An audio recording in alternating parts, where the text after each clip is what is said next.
Workplace conduct that crosses the line from uncomfortable or inappropriate conduct in the workplace to illegal harassment when it's offensive, severe, and pervasive. Then it's crossed the line. Harassment in the workplace means that an employee is being harassed because of a specific characteristic, a protected characteristic.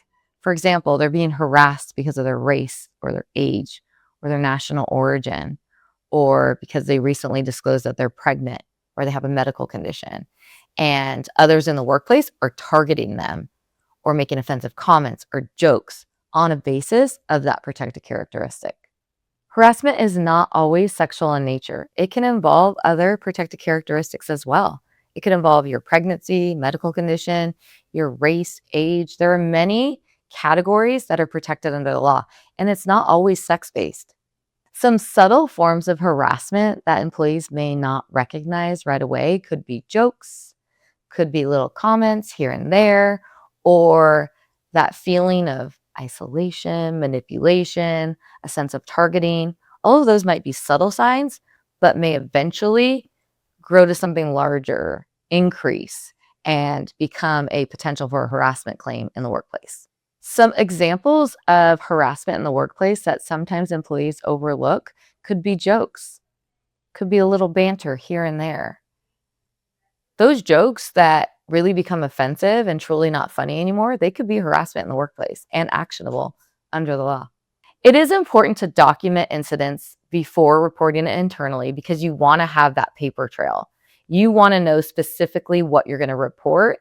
And the best way to do that is to start jotting down what you're experiencing. Write notes or type it in your phone. Do something so that you have a foundation to support your claim for harassment in the workplace. Types of documentation that can help support a harassment complaint include text messages, emails, the written complaint to management or HR. Anything in writing is going to help. So it's important to document, even notes that you take in your own personal cell phone or in your diary in real time.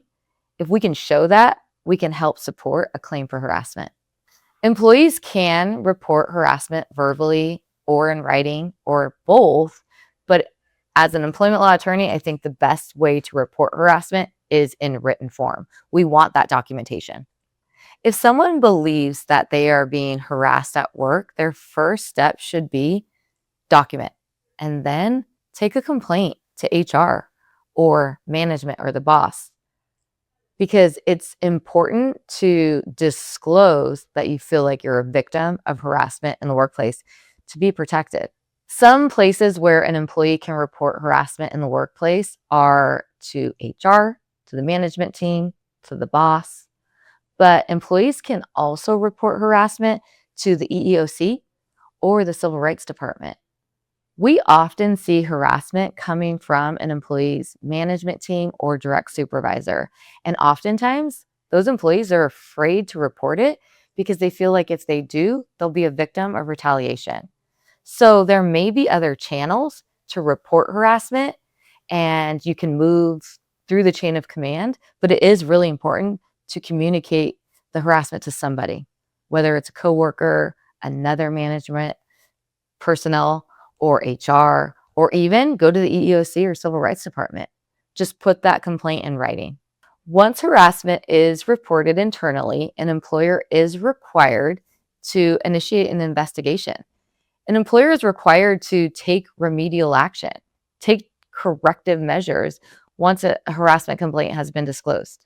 Companies should take harassment complaints very seriously, and they should immediately respond, whether it's initiate an investigation or take corrective action or measures to protect the employee, maintain confidentiality, but they should act immediately and take it seriously.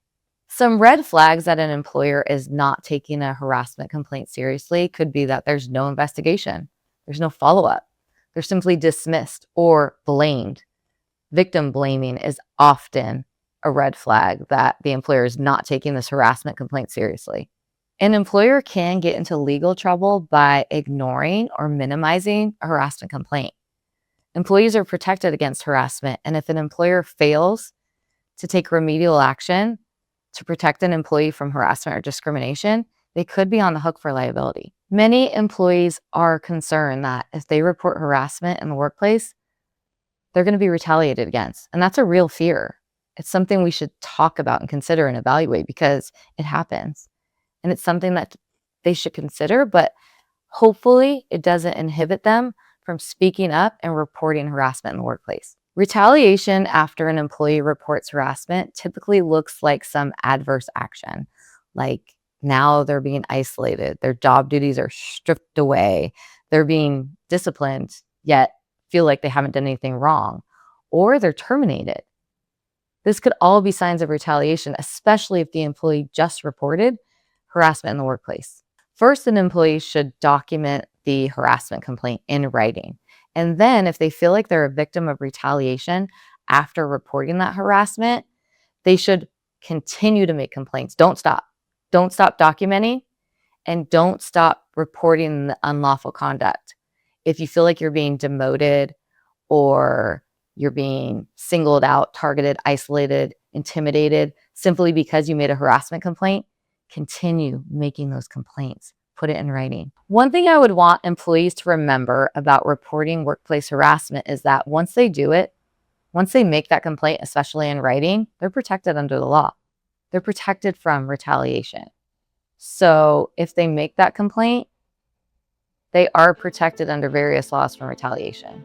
Many employees feel intimidated and scared to come forward when they are victims of harassment in the workplace, and that's understandable because the fear of retaliation, it's real. But what I would say is trust yourself, be courageous, speak up, because if you don't, it's likely not going to get better.